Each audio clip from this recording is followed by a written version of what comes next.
Hello there. We are exploring twists in this short little Facebook Live. And the twist I want to explore is one with a roller. And I'm going to demonstrate the twisting with this roller first, and then I'm going to break it down for you then to sort of take your awareness and explore it a little bit more in your own body. So you're going to be here on hands and knees, and then your hand is on the roller, and you take yourself into the twist like this. Now, your head's not up. My head's only up because I'm facing you. You're just going to take that twist. And my nose is going to stay in line with the breastbone, so my head actually only moves as far as my ribcage moves. Now, this will look familiar, right? Because in a lot of yoga classes and other fitness classes, people will just kind of drop to the floor and be in this position. But when you drop to the floor, you're doing more of dropping to the floor than you are of actually twisting. And so my focus on this is more about the actual twisting, right? So if I'm here, then I can actually play with the twist. Now you can still drop to the floor if you find yourself limited in the twist. I want you to focus in on the twist though, right? And so when we're thinking about this, when we're thinking about this twist idea, we're looking at this relationship between the rib cage and the pelvis. And now obviously my guy here, my stand here, he's got something up his spine, so we're not going to see the torso rotate.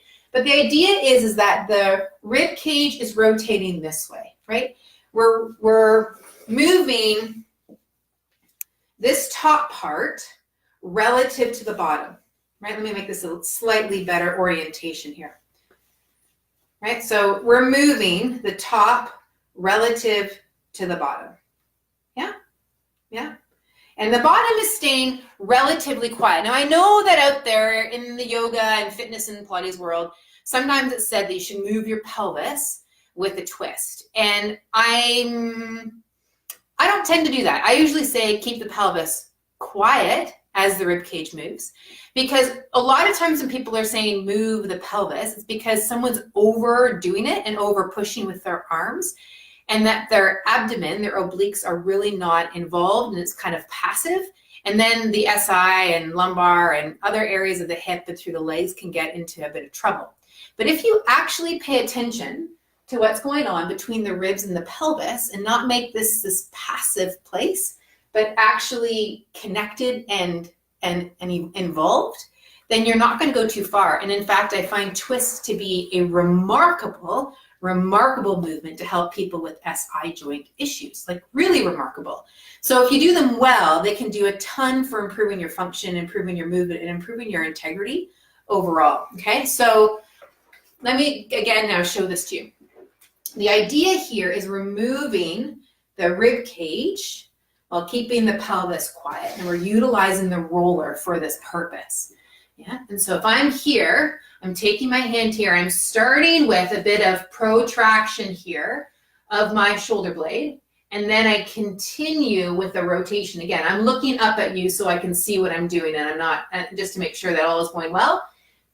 Your head will be more like this, right? And your nose will follow your breastbone, right? And so there's a protraction, and then there's a rotation of the torso, right? So you're here, and there's that protraction, and then you continue on with that twist. So again, a lot of times people will want to come down like this to avoid moving through that twist.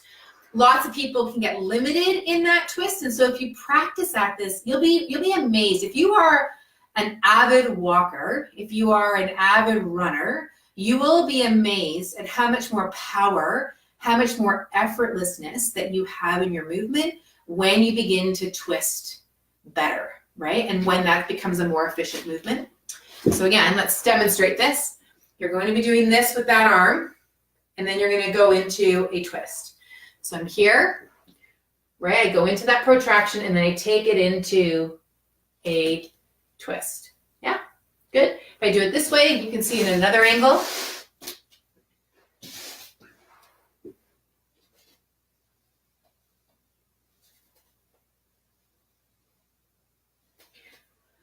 So what you can actually play with, is notice the distinction with how you sometimes might do this type of movement, where you come just straight down and just rest down on the floor, which there really isn't. There's twisting, but it's not a very involved, it's not a very connected type of twisting. It's just this movement getting down to the floor, as opposed to really moving that rib cage relative to the pelvis. So play around with your roller, see how it goes, notice what you notice, and comment below. I'd love to hear how it goes for you. Enjoy and happy exploring.